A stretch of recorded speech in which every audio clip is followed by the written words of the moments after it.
የአዲስ አበባ ህዝብ በህወሓትና ኦህዴድ ጥቃት አድራሽነት በብአዴን ማስጠቂነትና ሽፋን ሰጭነት መጠነ ሰፊ መንግስታዊ የፖለቲካ የኢኮኖሚና ማህበራዊ ጥቃቶች ደርሰውበታል፣ እየደረሱበትም ይገኛል። ህገ መንግስታዊ ምንጭ ያላቸው እነዚህ ፈርጀ ብዙ ጥቃቶችም የከተማዋን ፖለቲካዊ ኢኮኖሚያዊና ማህበራዊ እድገቶችን ከማቀጨጭ አልፈው የኋልዮሽ እንዲጓዙ አድርጓቸዋል።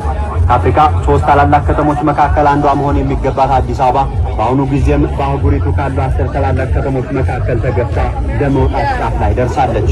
ይህም ያለፉት 35 ዓመታት መንግስታዊ እቅድ ውጤት ነው። አሁን በኮሪደር ልማት ይህን እውነታ መሸፈን አይቻልም።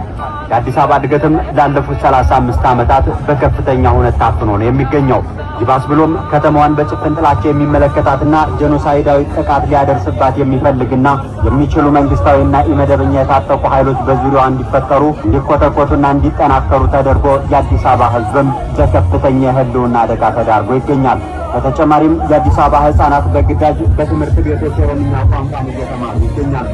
ይህ በአፓርታይድ ዘመን ጥቁሮች ህጻናት በግዳጅ አፍሪካነስ የሚባለውን የነጮች ቋንቋ እንዲማሩ ይደረግ ከነበረው በቀጥታ የተቀዳ ተግባር ነው። የአዲስ አበባ ህዝብ ከመላው ኢትዮጵያውያን ጋር በአማርኛ ቋንቋ እንደሚግባባ ሁሉ ከኦሮሞ ወንድሞቹም ጋር በአማርኛ ቋንቋ መግባባት ይችላል።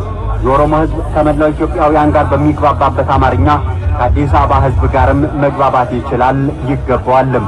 የእርሶ ልጆች በዚህ ሁኔታ ውስጥ ቢሆኑ እርሶ ምን ይላሉ? እርሶ እድለኛ ኖትና ያልታደሉትን ያግዙ። ይህንን የህልውና አደጋ መጋፈጥና ማሸነፍ የሚቻለውም የነቃ ማህበረሰብ መፍጠር ሲቻል ብቻ ነው። የነቃ ማህበረሰብ ሳይኖር የተደራጀ እንቅስቃሴ ሊኖርም አይችልም። የተደራጀ እንቅስቃሴ ሳይኖር ደግሞ የህልውና አደጋን መቀልበስና ማምከንም አይቻልም።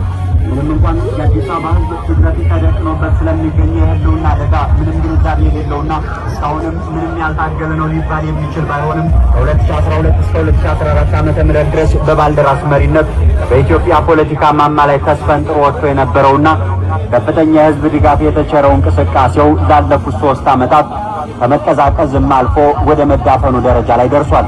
አሁን ላይ ይህ የተዳፈነው የአዲስ አበባ የህልውና ትግል ለአዲስ አበባ ብቻም ሳይሆን ለኢትዮጵያም ደህንነት ተብሎ ዳግም መቀስቀሱ ያስፈለገበት ወቅት ላይ ደርሰናል። ይህ ተግባር በመደበኛ ሚዲያ ወይንም በ20ኛው ክፍለ ዘመን ትግሎች ይደረግ እንደነበረው ሁሉ ውስጡን በሚሰራ ድርጅታዊ ቅስቀሳ የሚፈጸም ሳይሆን ባለንበት የ21ኛው ክፍለ ዘመን ትክክለኛውና ውጤታማ አውዱ ማህበራዊ መገናኛ ብዙሃን ወይንም ሚዲያው ነው።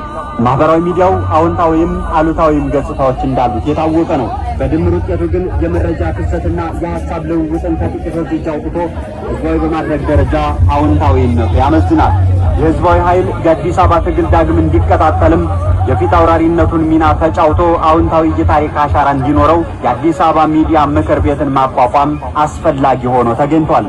አዲስ አበባ ስንል ግንቦት 20 ቀን 1983 ዓ.ም ህወሓት ኢህአዴግ ኢሰፓን በመንግስትነት በኃይል ሲተካ ተጠሪነቱ በቀጥታ ለማዕከላዊ መንግስቱ ሆኖ ራሱን በራሱ ያስተዳድር የነበረውን የአስተዳደር ክልል መሆኑን ይገንዘቡልን።